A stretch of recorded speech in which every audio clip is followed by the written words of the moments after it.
In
your Bibles to the book of Daniel. We're continuing our study in Daniel, and we are going to be in chapter 6 tonight.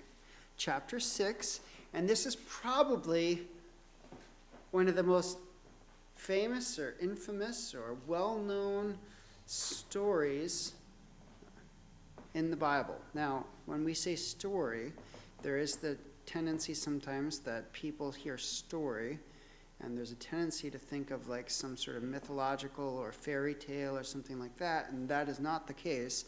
These are actual events in history. These things actually happened. They're historical events. And we actually have in this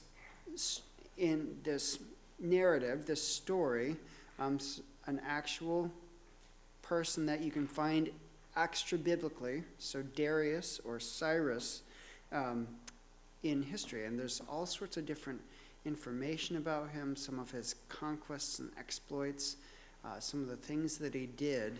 And honestly, I would have a lot more reading to do if I was going to try to be able to wrap my head around this king that Daniel interacts with.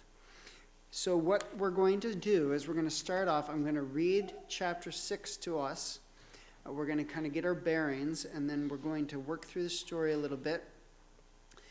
And I find it kind of interesting. This chapter, this narrative, is quite fitting with the study that we just started this morning in Sunday school on prayer.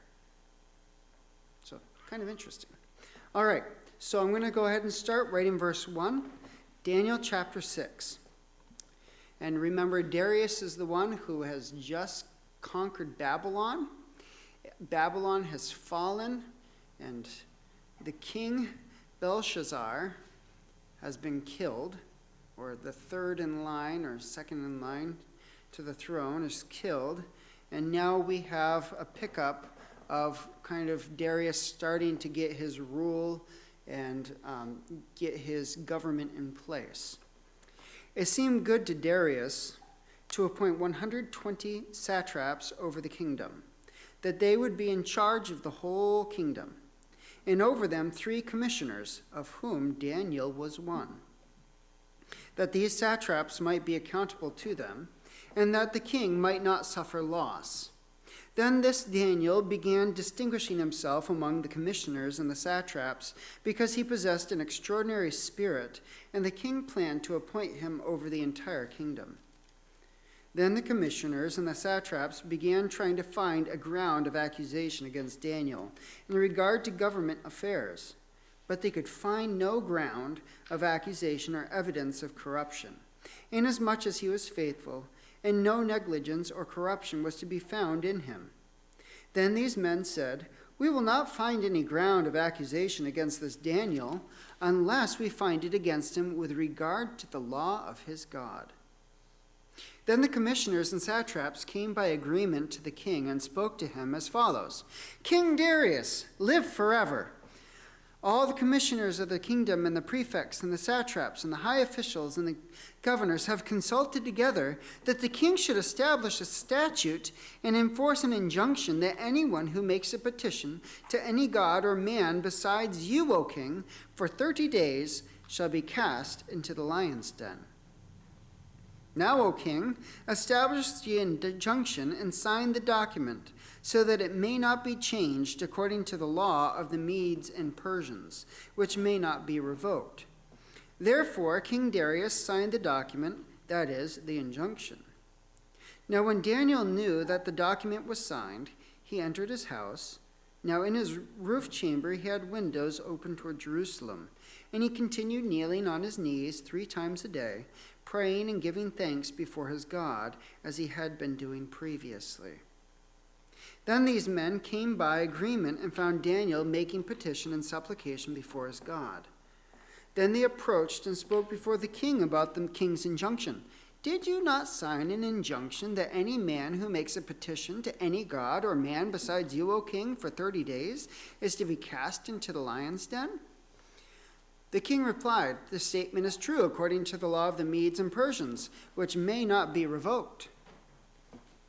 Then they answered and spoke before the king, "Daniel, who is one of the exiles from Judah, pays no attention to you, O king, or to the injunction which you signed, but keeps making his petition 3 times a day."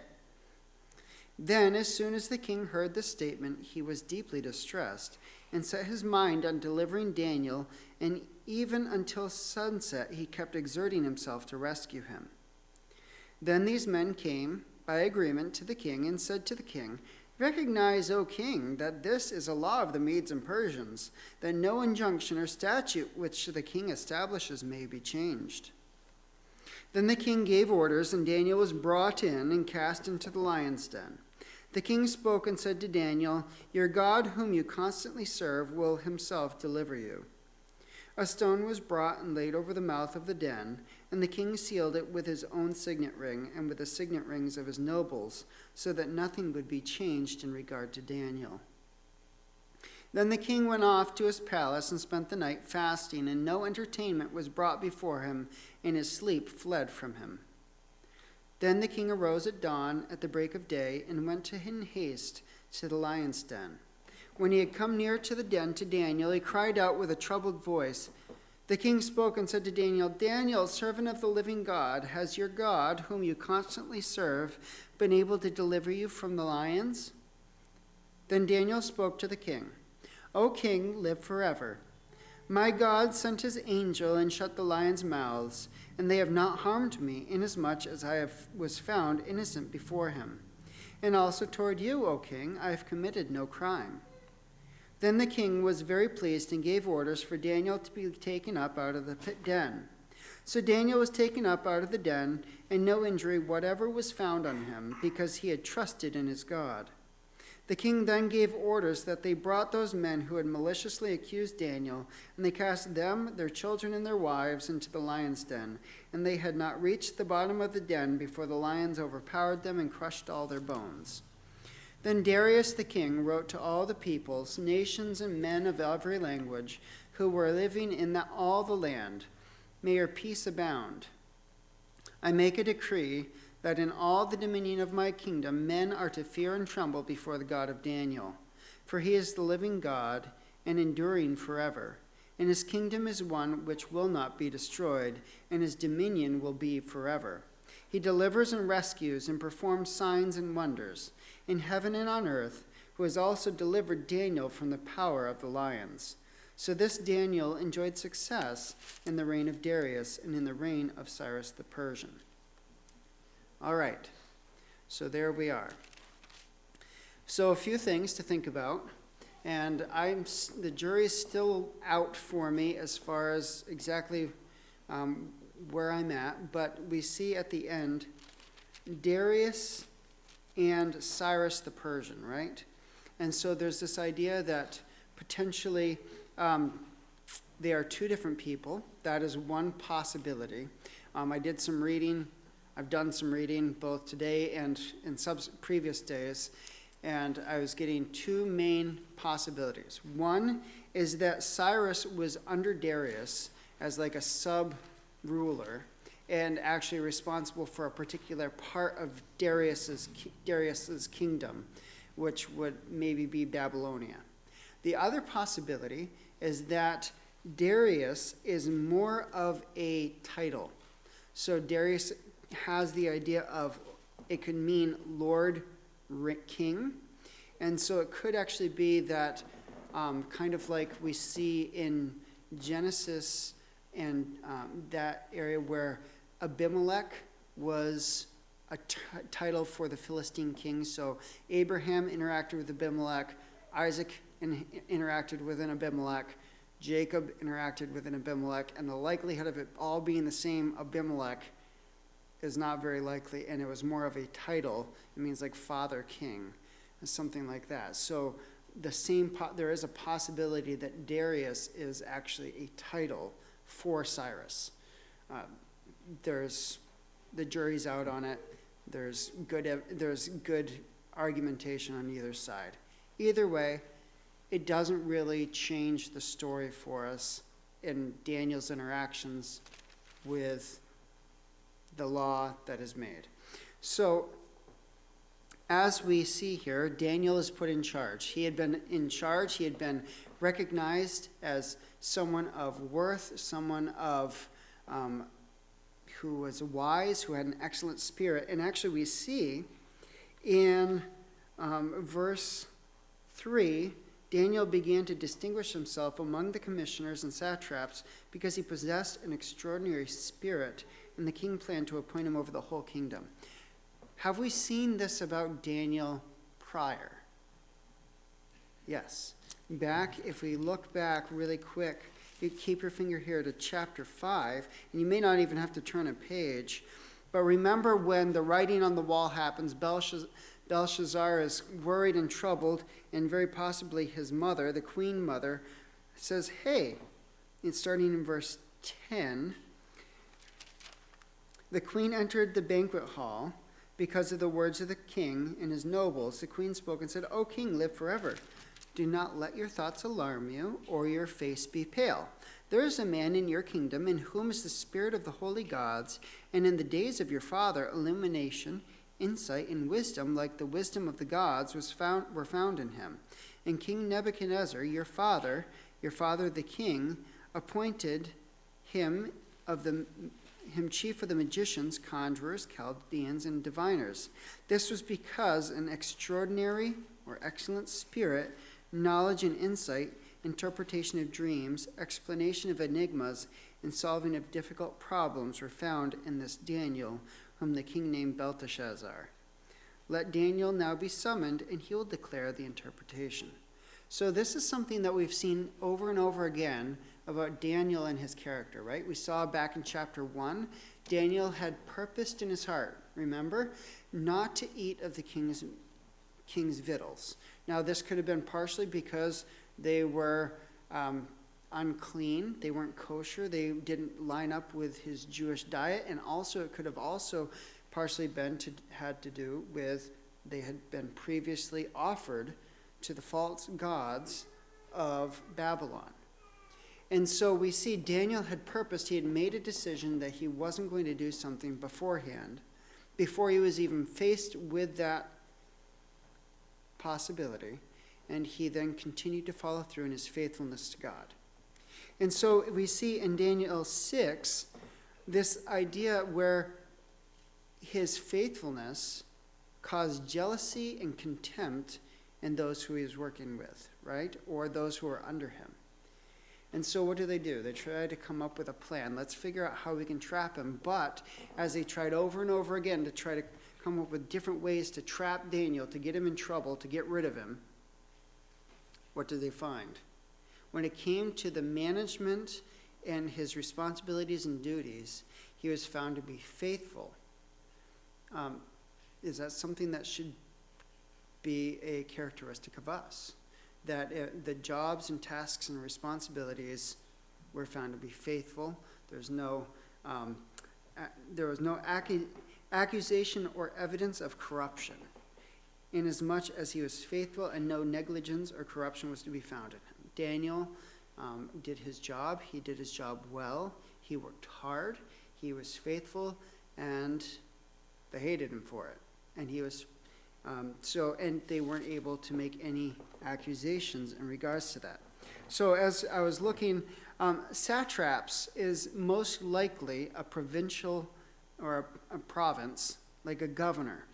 And so there's these governors, and they were in the ancient Persian Empire, and they were also subordinate to a local ruler. And we actually see in verse 2 of chapter 6, and over them 3 commissioners, so one of which was David. So there was 3 commissioners and 120 satraps. Most likely there was about 40 different province governors under each one of the commissioners.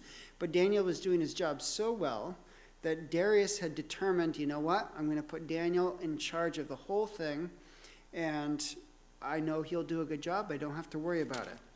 So his opponents realize that they're going to have to figure out how to get rid of him.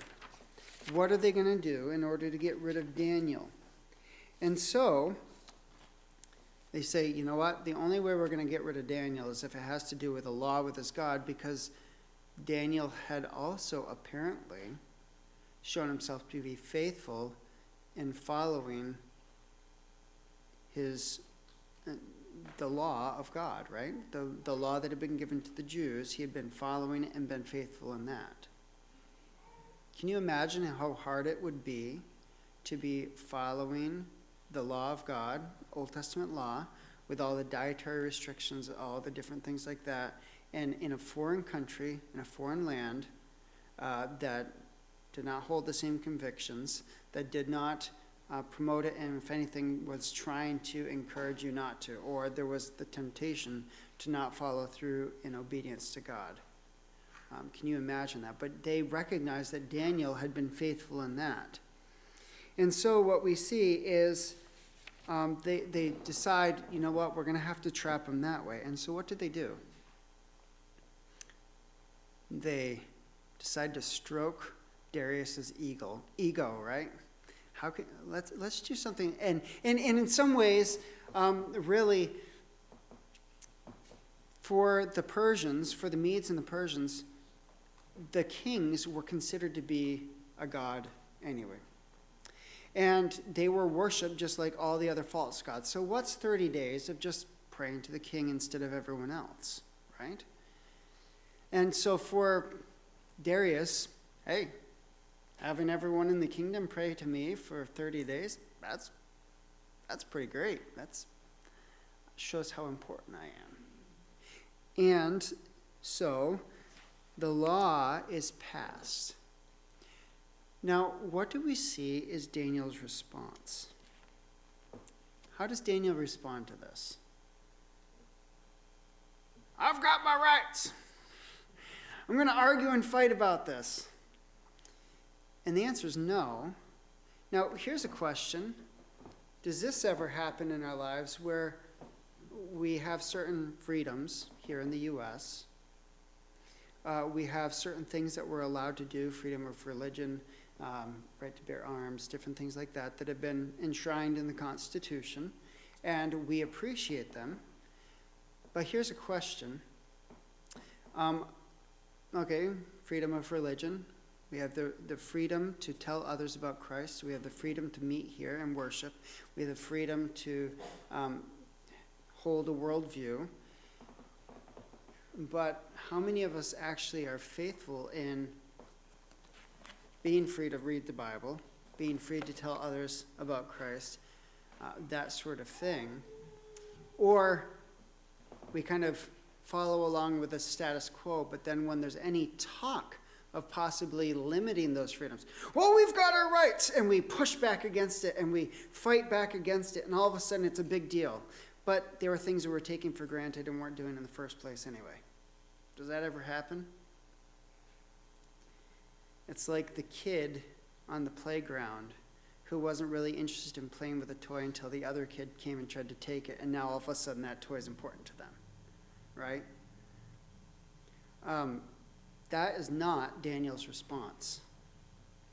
Daniel had been, and what do we see? Verse 9 of chapter 6. Therefore King Darius signed the document, that is, the injunction. Now when Daniel knew that the document was signed, he entered his house. Now in his roof chamber he had windows open to Jerusalem, and he continued kneeling on his knees 3 times a day. What's the implication? He had already been doing it.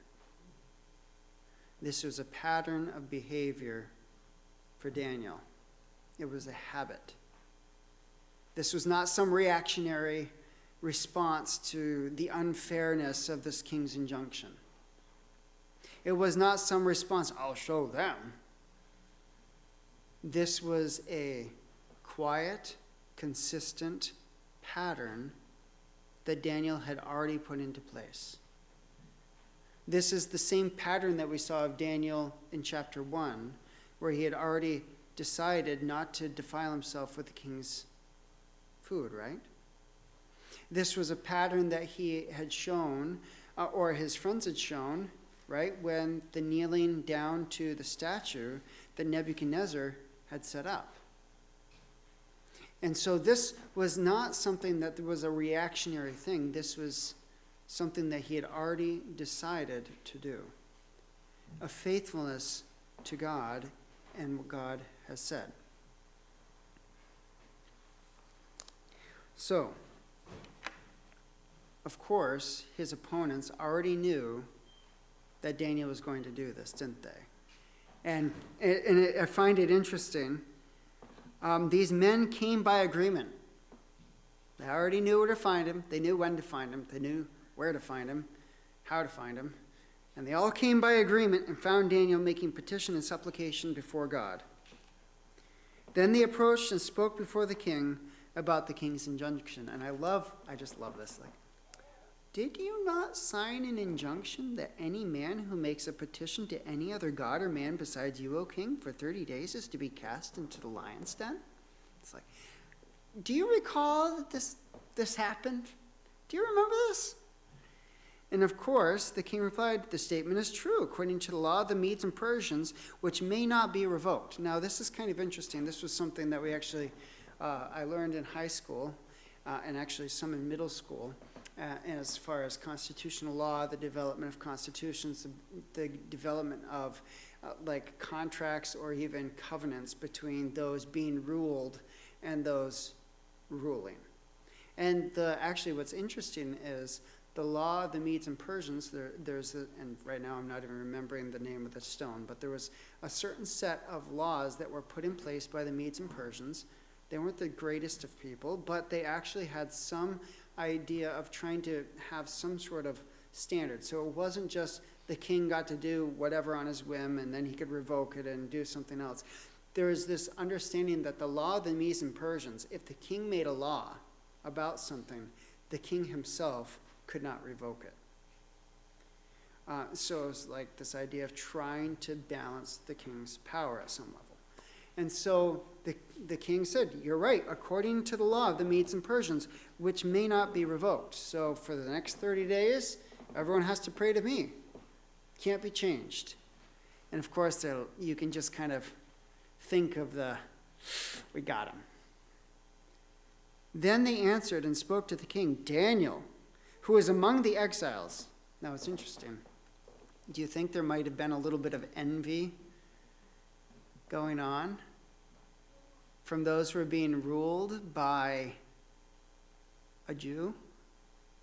They're from they're from Israel, a little out of the way, nobody country, Podunkville, and they got brought over, and they were in Babylon and captured there, and now how come he gets to be one of the head rulers over all the provinces? What's up with that? And so you can kind of see the spite just a little bit.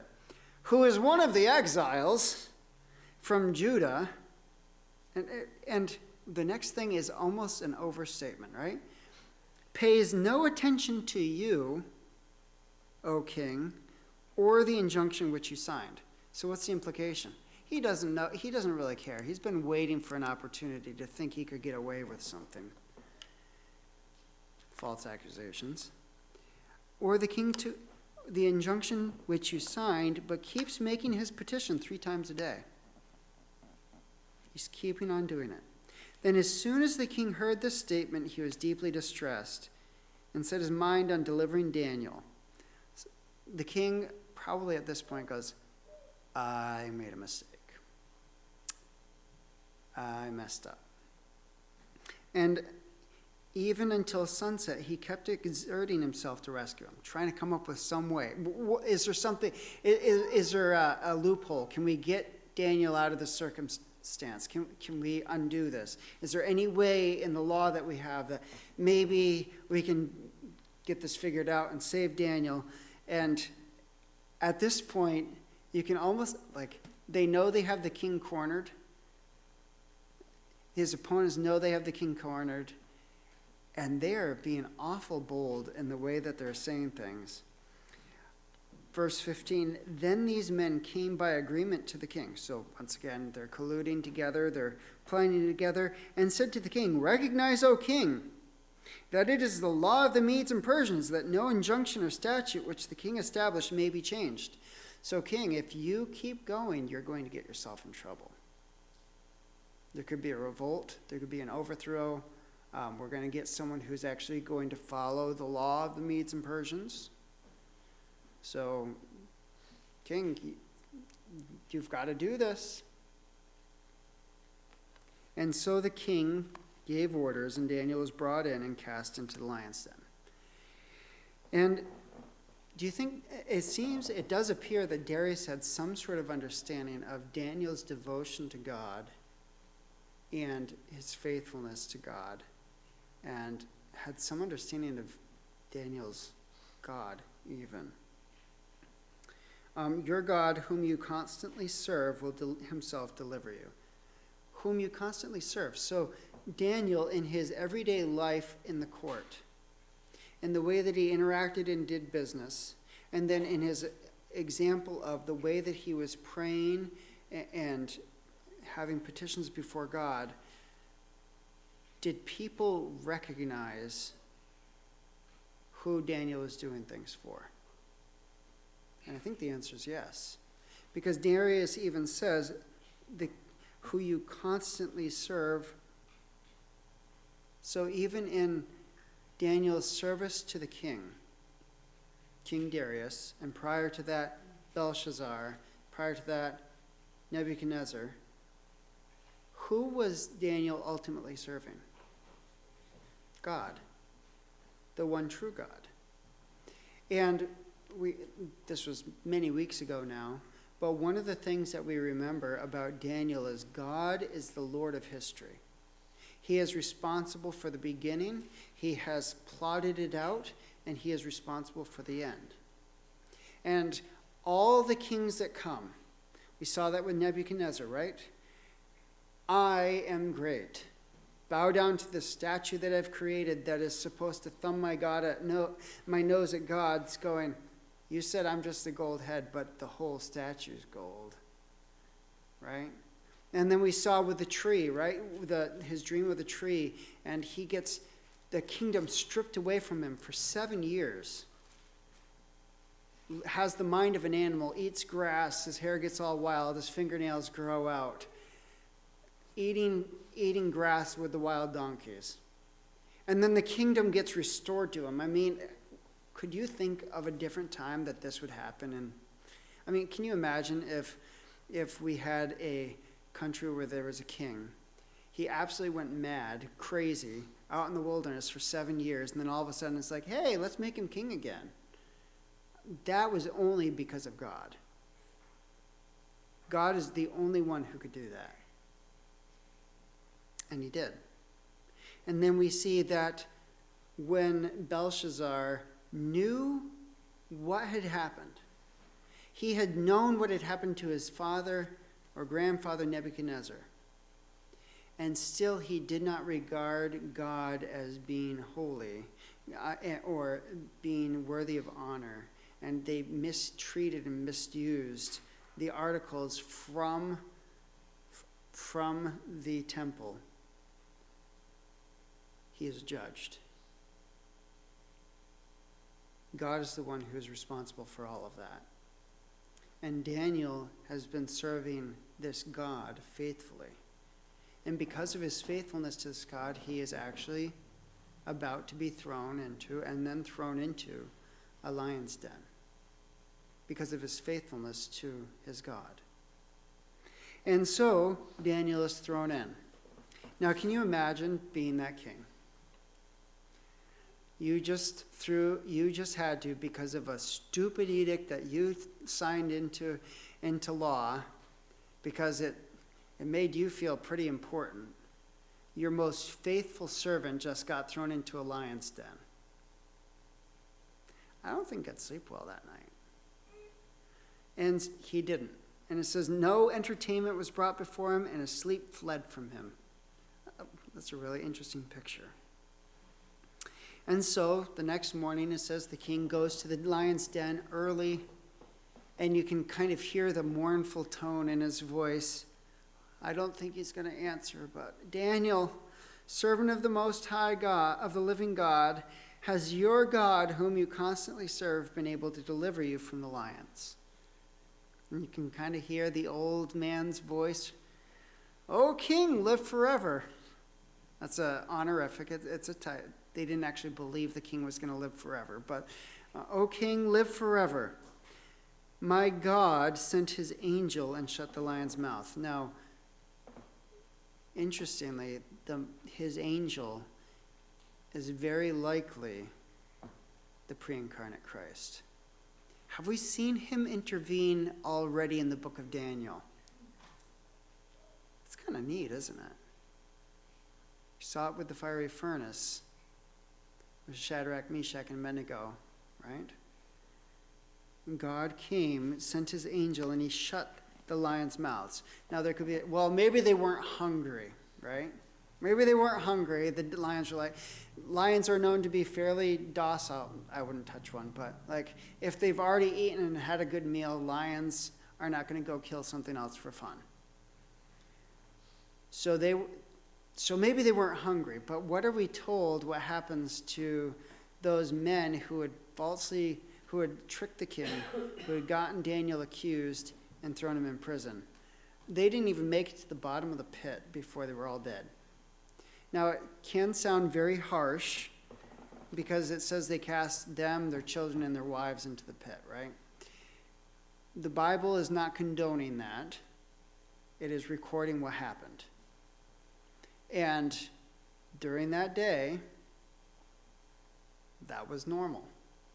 It's not saying it's right, but that was normal. And it's actually different than the law of God, where we see that the children shall not pay offense for the parents, or the parents pay for the children's sin. So that is very different from God. But here we have, this is a secular kingdom. This is a pagan king. And he orders, it gets rid of those who had caused the problem. It gets rid of those who might want revenge later.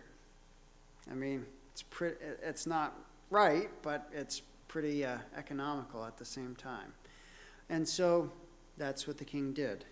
And then the king writes an edict, right, to all his nation, making a decree that all dominion, that in all the dominion of my kingdom, men are to fear and tremble before the God of Daniel.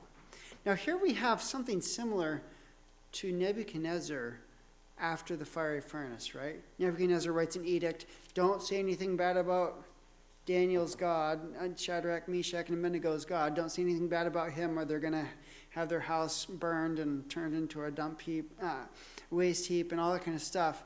And we have a similar circumstance here, but there is a few interesting statements. He is the living God and enduring forever, and his kingdom is one which will not be destroyed, and his dominion will be forever. He delivers and rescues and performs signs and wonders in heaven and on earth, who has also delivered Daniel from the power of the lions. That's pretty clear.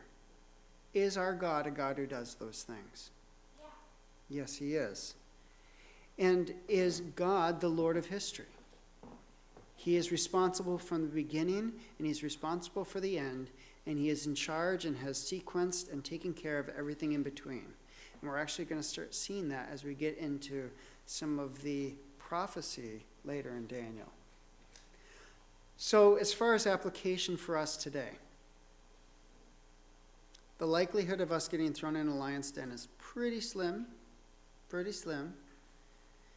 But Carl? Verse 10.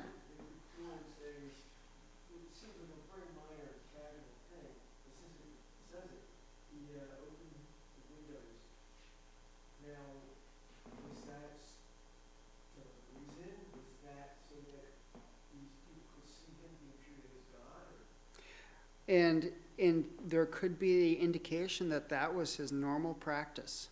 His normal procedure was he opened his windows and prayed facing Jerusalem. So that could be just part of his normal everyday thing, and he wasn't going to be cowed into or scared into changing what he did. So how many of us would have, in this situation, Daniel's situation, been like, all right, well, I just won't pray out loud, and I won't kneel down, and I won't open my windows. I'll just pray in my head, right? I'll just pray in my head. Can you imagine being willing to be thrown to the lion's den for over praying? Praying. And then how many of us get a little bit embarrassed when we pray in public at a restaurant or something like that? Like, oh, right? This was his normal procedure. This is what Daniel did. He was faithful. He continued.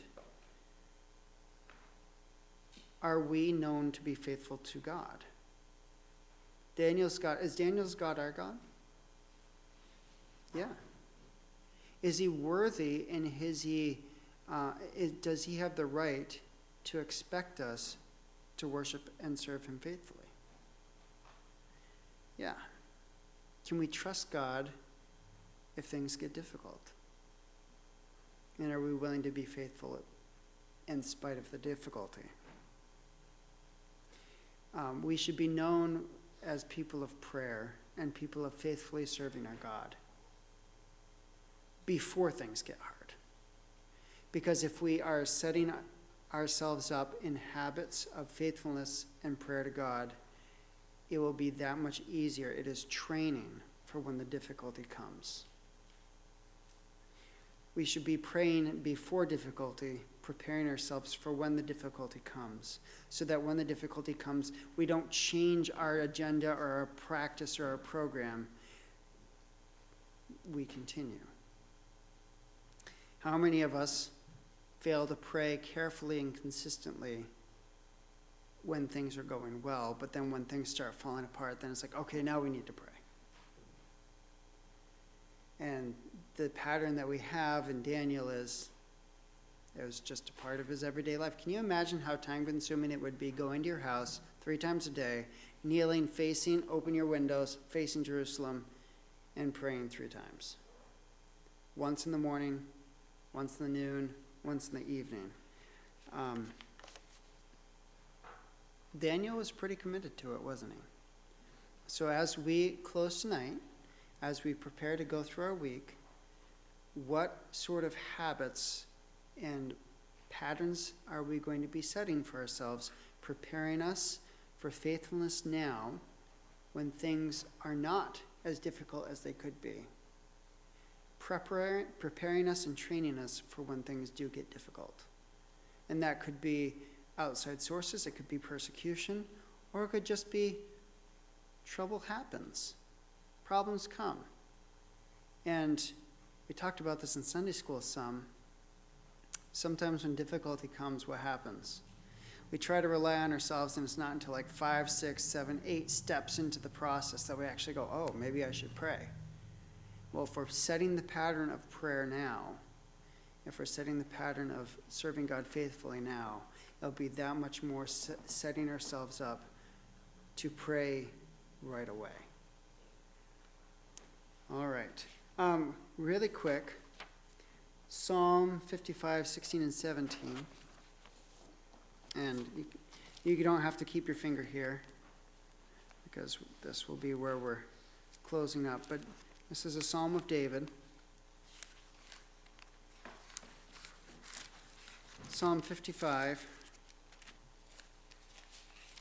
And we're going to start in verse 16. And all of Psalm 55 is pretty neat. But starting in verse 16. As for me, I will call upon God, and the Lord will save me. Evening and morning and at noon I will complain and murmur. He will hear my voice. He will redeem my soul in peace from the battle which is against me, for they are many who strive with me.